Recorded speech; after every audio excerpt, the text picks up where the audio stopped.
তেখেতটো পোৰ্টেলত কাম কৰে আৰু পোৰ্টেলত কাম কৰা লোকসকলকতো আমি সাংবাদিক বুলি এতিয়ালৈকে আমি সিদ্ধান্ত লোৱাই নাই অসমত যিসকলে পোৰ্টেলত কাম কৰে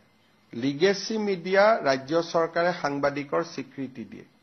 কিন্তু ইউটিউব চেনেল পোৰ্টেল এই সকলক সাংবাদিকৰ স্বীকৃতি দিয়াৰ বিষয়টো আপোনালোকৰ লগত আমাৰ আলোচনা চলিহে আছে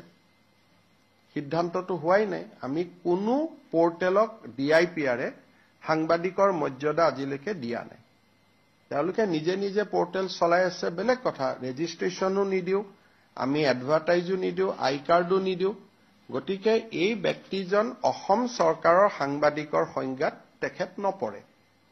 আমি অসমে এতিয়ালৈকে ইলেক্ট্ৰনিক্স মিডিয়া আৰু প্ৰিণ্ট মিডিয়াৰ জাৰ্নেলিষ্টকহে আমি সাংবাদিক বুলি ধৰো আৰু আন পোৰ্টেল সমূহক এতিয়ালৈকে সাংবাদিক বুলি আমি ধৰাৰ সিদ্ধান্ত লোৱা নাই আৰু সেই বিষয়ে সাংবাদিকসকলৰ লগত আমাৰ আলোচনা চলিহে আছে আৰু তেওঁলোকে নিজে যদি বিচাৰে যে আমাক ৰেজিষ্ট্ৰেচন কৰক আমি তেওঁলোকক ৰেজিষ্ট্ৰেচন কৰাৰ কাৰণে ৰাজি আছো কিন্তু তেওঁলোক নিজেও আগবাঢ়ি অহা নাই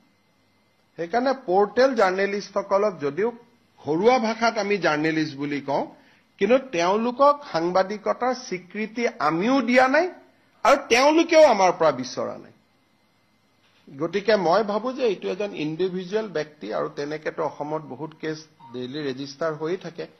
আৰু এখেত সাংবাদিক নে ব্যৱসায়ী তাৰো এটা দৃষ্টিভংগী আছে কাৰণ তেওঁতো ডাম্পাৰ আদিৰ ব্যৱসায়ও কৰে গতিকে এটা ব্যৱসায়িক কাৰণত গ্ৰেপ্তাৰ হৈছে নে আন কাৰণত গ্ৰেপ্তাৰ হৈছে তাকো জানিব নোৱাৰি কিন্তু মই যিগৰাকী ব্যক্তিৰ নাম জানো তেওঁৰ 4-5খন ডাম্পাৰো আছে তেওঁ বিভিন্ন ব্যৱসায়ও কৰে পাৰ্ট টাইম এটা চেনেল এটা পোৰ্টেলত কাম কৰে আৰু সেই পোৰ্টেলটো ৰাজনৈতিক ব্যক্তিৰ পোৰ্টেল গতিকে এটা সাংবাদিকৰ ডেফিনেশ্যনত আহিব নাই আমি প্ৰেছ ক্লাবৰ লগত কথা পাতিব লাগিব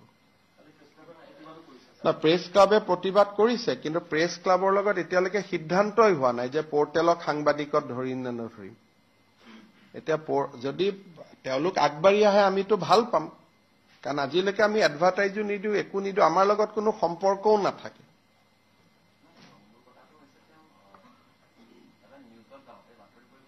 এইটোতো আমি নাজানো তেওঁ বেংকত নিউজে কৰিব গৈছে নে আন কামত গৈছে আমি কেনেকে জানিম